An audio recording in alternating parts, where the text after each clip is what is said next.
Joining us now is one of the members of Michigan's School Safety Commission, who is also a 5th and 6th grade teacher at Covington School in Birmingham. Rick Joseph joins us now on the MegaCast. Rick, thank you for being with us today. It's my pleasure. Thank you for having me. Appreciate having you on. So where were you when you first heard of the shooting at Oxford High School? And being that you are a member of Michigan School Safety Commission and a teacher yourself, what were your immediate reactions and emotions given that news? I was in my classroom teaching social studies, actually, when I heard about the shooting. It was that Tuesday, the 30th of November, right around after 1 o'clock, between 1 and 1:30, and I saw a notification that the shooting had occurred. And needless to say, I was shocked and upset, as everyone has been in the wake of the shooting. I was, of course, concerned. I have a dear colleague and friend who teaches on my team here at school, who has a senior and a freshman at Oxford High School. So, of course, my immediate thought was for her family's safety. And fortunately, she was able to quickly leave our school and be reunited with her children. We're joined by, please continue. Just everyone locally, I think, in some way has been impacted by the shooting in Oxford, needless to say. We're joined by Rick Joseph. He is a 5th and 6th grade teacher at Covington School in Birmingham, as well as a member of the Michigan School Safety Commission, with us today on the MegaCast. And so, before the shooting on the same day, teachers had pulled the shooter, this 15-year-old boy, out of class and into a meeting with counselors, with the administrators, and with his parents, after previously the day before having an incident where he had been caught researching ammunition on his phone in class. He had in that meeting they discussed drawing scenes depicting death in the classroom as well. As an educator, but also as a member of the School Safety Commission in the state of Michigan, what's your evaluation of the way and of the manner in which the counselors and the administrators at Oxford High School handled the situation with Ethan Crumbley on that day? Needless to say, that's a question that's on everybody's mind. And as an educator, I concluded that I would have made the exact same decision that my colleagues in Oxford made. And I find absolutely no fault in their decision. And here's why. We as educators are trained to, of course, hold the safety, the emotional and physical safety of our students is paramount. That is always the most important consideration and the most important priority. At the same time, we also believe that as children, we must give our students the opportunity to make mistakes. We have to give them the benefit of the doubt, and we have to listen to them and believe them when there is reason to believe them. So in this case, the shooter mentioned that he was looking for ammunition because he and his family practice sport shooting, which is something that's very common all over the country, certainly in Oakland County. Not an unlikely scenario or justification for why an individual would be shopping for ammunition. Should they have been shopping in class? No. But are students ever off task in class? Of course they are. It's endemic. It's always been the case that students with or without technology are going to be off task at times. The following day, of course, the day of the shooting on Tuesday, the shooter was in a meeting with his parents, and his parents were asked by the school to take him out of school and get counseling within 48 hours, and they refused. Given that he had no prior behavioral incidences, no prior record of concern, it was suggested that he return to class. I mean, the decision was made rather that he go back to class. If I had been in that chair as the educator in charge of the situation, as I said, I would have made the same call. We're joined by Rick Joseph from the Michigan School Safety Commission. He's also a 5th and 6th grade educator at Birmingham's Covington School, joining us today on the MegaCast.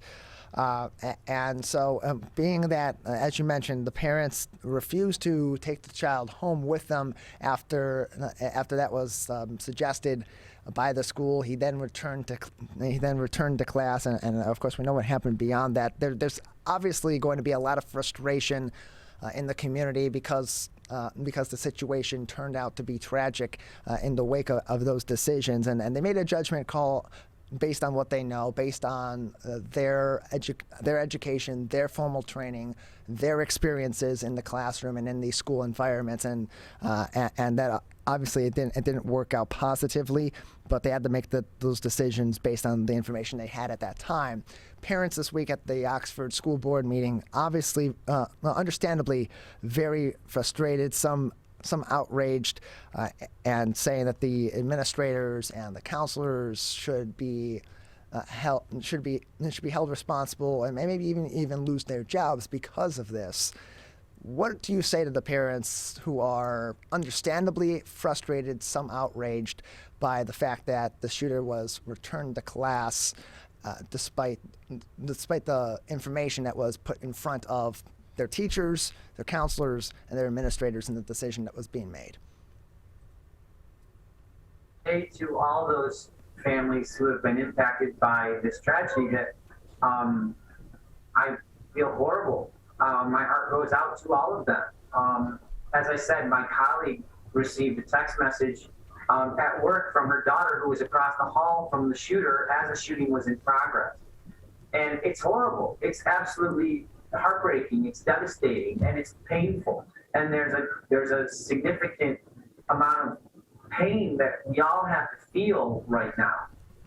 And we have to acknowledge that there's a whole variety of responses that different people in our community, both the people who lost loved ones, the 4 children who died that day, and of course all of those who were injured as well, and those that were in any way traumatized by the events of November 30th, are living with. And so as a dad, as an educator, as a community member, as a member of the School Safety Commission, as the Michigan Teacher of the Year, all the hats that I wear, I of course, feel their pain, if you will. At the same time, my hope is that the latest in a long list of school shootings and a long list of senseless tragedies will provide a wake-up call for us as citizens and for our legislators to help address the situation in 2 key ways. Number 1 is promote an opportunity for more mental health professionals in schools throughout our state. Counselors, school psychologists, and school social workers. We are 49th out of 50 states throughout the country in the number of counselors, in the ratio of counselors to students in schools. And so it's clear that there is a need for a more robust presence of mental health professionals who can not only respond in a crisis, but who can consistently meet the needs of students who are in any way in need. So that's one consideration that hopefully will emerge out of this tragedy. The other, of course, is sensible gun control. And even polls among NRA members themselves have shown that people want sensible gun control measures to hopefully prevent these kinds of tragedies from happening in the future.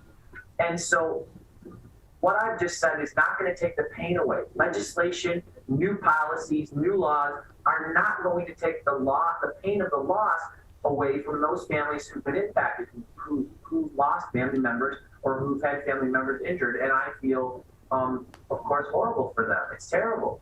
And it's important that those people have the opportunity to share their frustration, their anger, and their pain.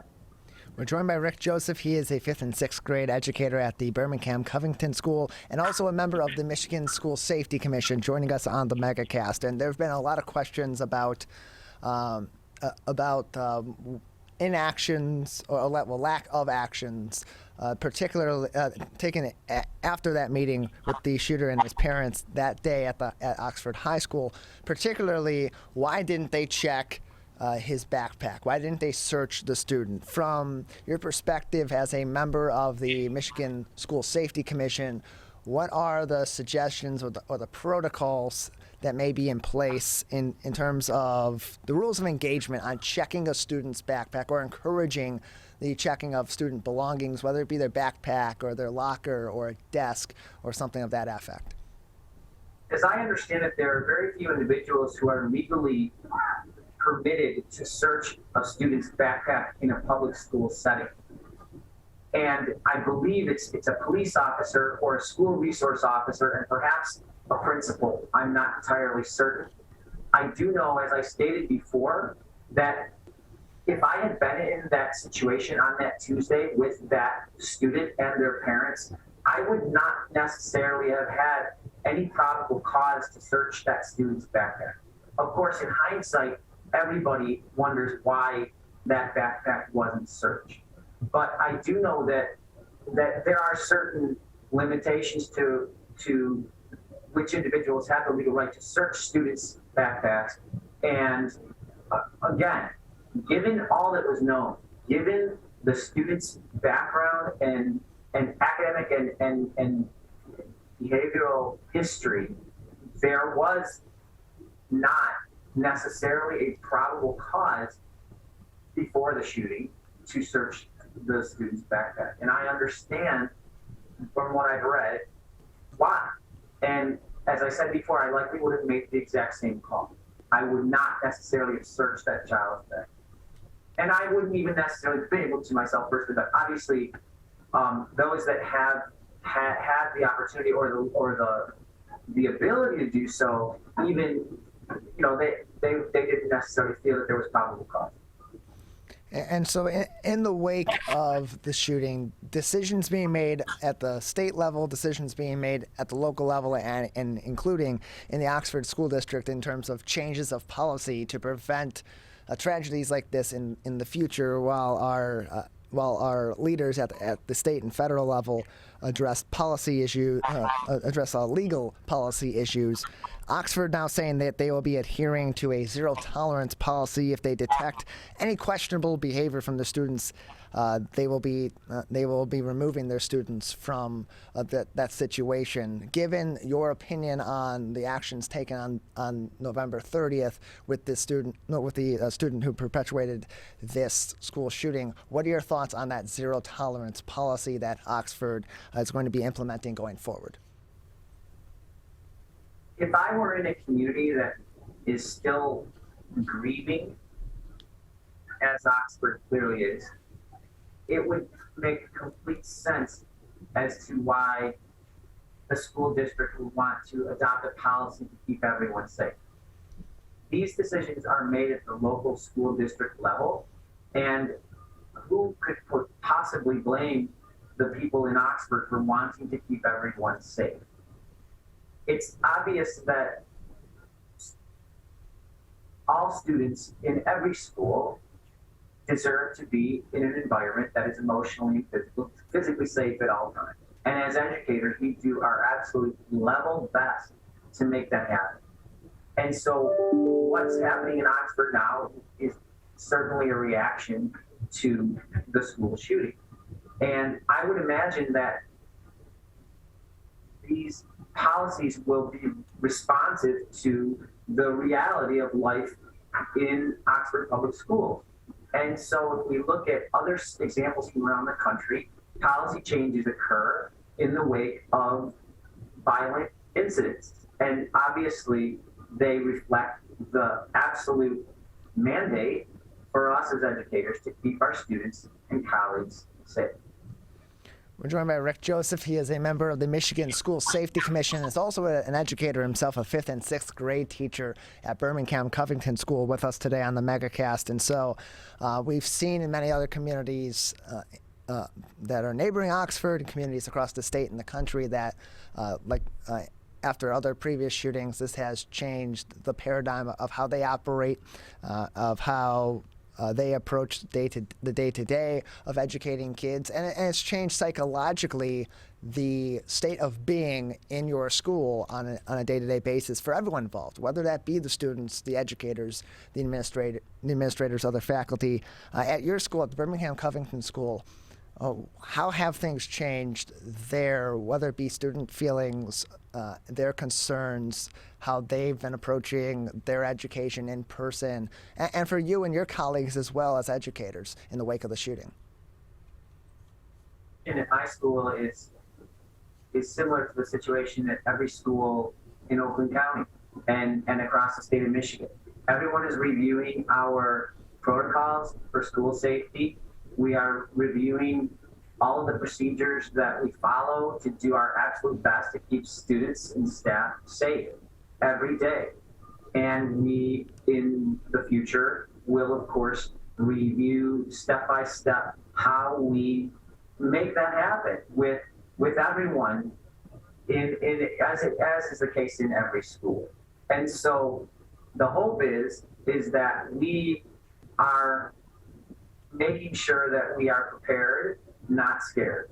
And that is the fundamental message. At the same time, we're also aware that we as educators can only do so much, and that there are other policy changes that need to occur, specifically around, as I said before, the need to increase the presence of mental health professionals in schools, counselors, school social workers, school psychologists, who would be available for students to drop in when they need support, who would be available to regularly meet with students who have any kind of emotional issue or trouble, so that students can receive the support that they need and that we can provide the necessary care. Because oftentimes the mental health professionals in public school settings are incredibly busy doing other things that do not involve support and counseling for students as much as we'd like.